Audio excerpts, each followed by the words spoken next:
সব গেল ভাসিয়া সিদ্দিক সোনা নায়ক হইছে আইডি খুলিয়া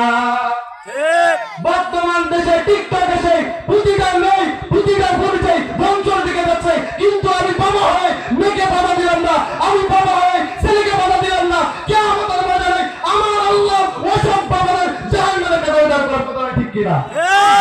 কথা বলতে হবে ভয় পাচ্ছেন ভয় পাওয়ার সময় আর নাই ভয় পাওয়ার সময় আর হায়রে দেশ যত দিন দিন আসছে তত মেয়েদের কাপড় চোপড় কমিয়ে আছে ঠিকই না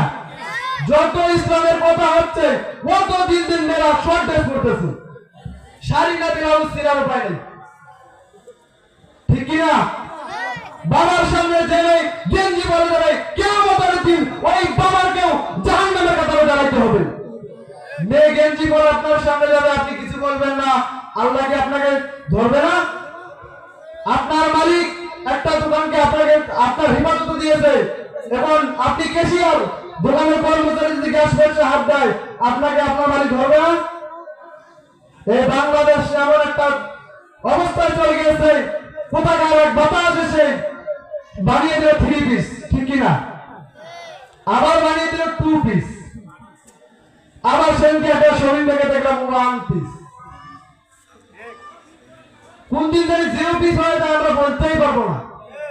ঠিক কিনা বর্তমান কে বুড়ি কে বুড়া কোন চেরার পায় বয়স তো অনেক হয়েছে একটা কবর চলে গেছে কিন্তু দাড়ি রাখে না মুখে কেমন মুসলমান মুসলমানের সন্তান হয়ে তুমি তোমার দাড়ি কাটলা ঠিক কিনা বর্তমান বাংলাদেশে অধিকাংশ যুবক একমাত্র এই টাচ মোবাইলের কারণে ধ্বংস হচ্ছে প্রতিটা যুবক যদি তার বাবা ঠিক থাকতো তার মা ঠিক থাকতো আমার মনে হয় পুরো যুবক ধ্বংসের দিকে যাইত না কথা বলেন না কেন ভয় পাওয়ার সময় নাই বর্তমানের যারা এখনো বিয়ে করেন নাই যুবক ভাইদেরকে বলতেছি প্রধান অতিথির আগমন আমাদের পক্ষ থেকে লাল গোলাপ শুভেচ্ছা চন্দ্রপুরের পক্ষ থেকে লাল গোলাপ শুভেচ্ছা আমাদের পক্ষ থেকে লাল গোলাপ শুভেচ্ছা প্রধান অতিথির আগমন শুভেচ্ছা স্বাগত প্রধান মেহমানের আগমন লিল্লাহি